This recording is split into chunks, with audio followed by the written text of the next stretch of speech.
Welcome to AAAPOS RetailManager.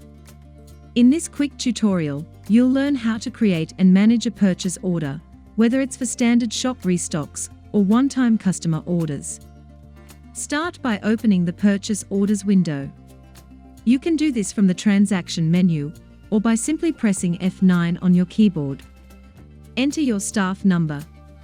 If you have any outstanding customer orders, RetailManager will prompt you to process them. Type the supplier barcode. Press F2 to search, or type the supplier name and press Enter, then select Y for yes if prompted. You can also press F5 here to create a new supplier record if needed. If this supplier has standard stock that needs reordering or any pending customer special orders, you'll be prompted to load them into the purchase order. Click Yes to automatically add them. To add items manually, scan or type the product's barcode and adjust any details. Once you tab out of the quantity field, the item is added to your order list.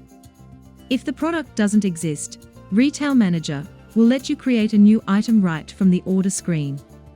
Fill in the required fields, then return to the purchase order.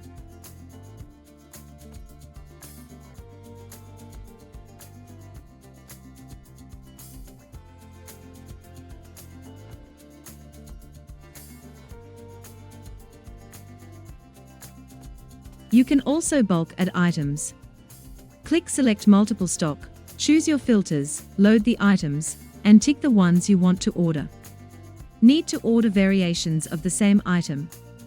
Use the Duplicate Stock option to create and select similar products, like shirts in different sizes or colors.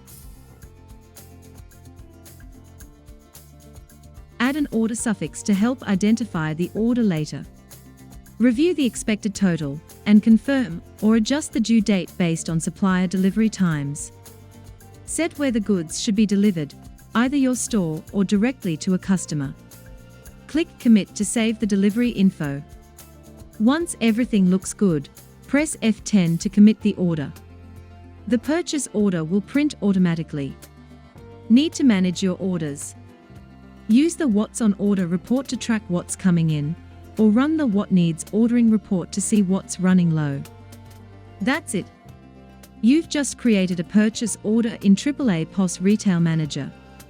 For more helpful tips, visit our Help Center or watch our next tutorial.